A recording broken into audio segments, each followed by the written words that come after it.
Now I'm going to start my speech.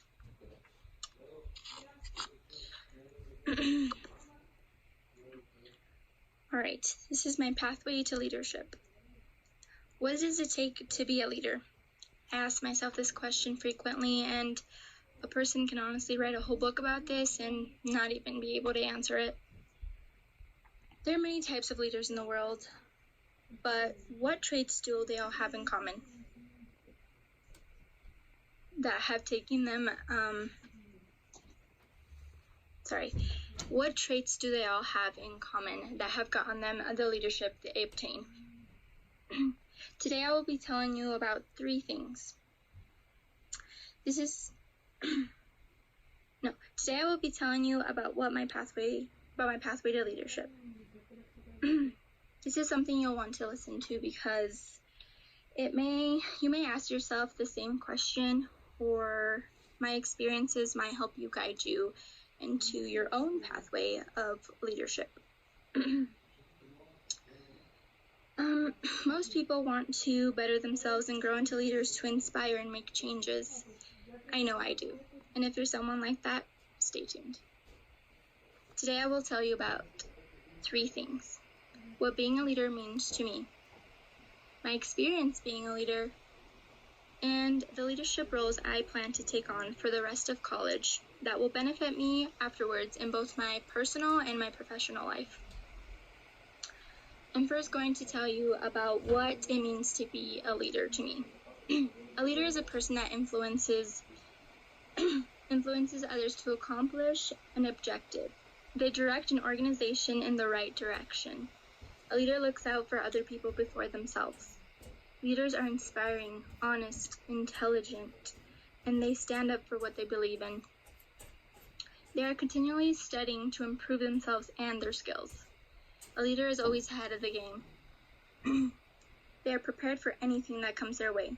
One must build a trust with people. That way they will look up to you and respect you. Building people up and strengthening a person's character is what they live for. It's not an easy job. There's no such thing as a perfect leader, but the job should be done to the best of one's ability. Now that I have told you about what I think it means to be a leader, let me tell you about one of my own experiences being a leader. Working out is something that I love to do.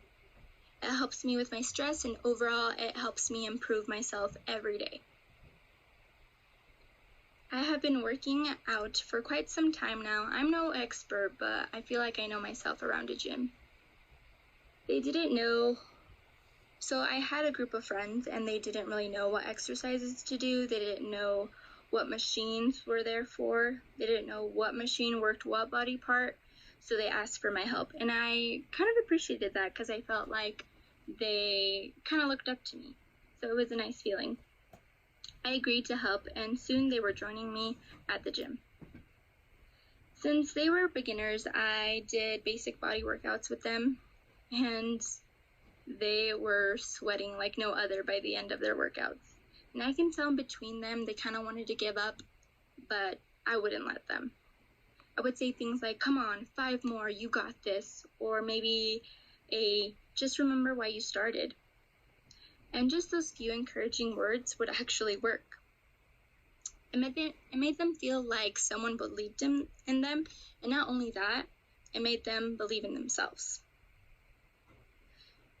I made sure that they would recognize how much they were advancing.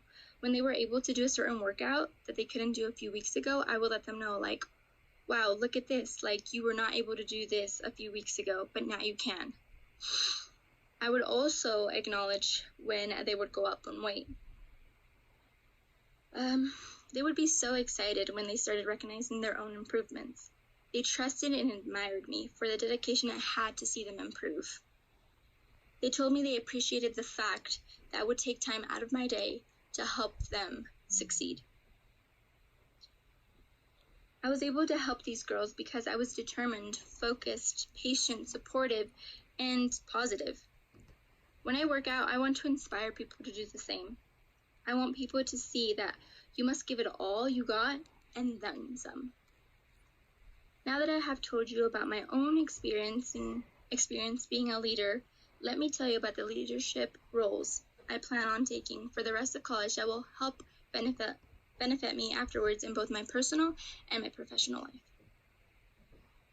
My future career will be greatly influenced by the decisions that I make while I'm a student.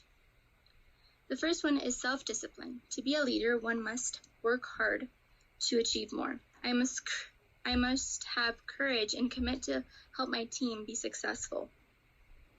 Another role is strengths. As a leader of a group, I will have to make decisions on my own.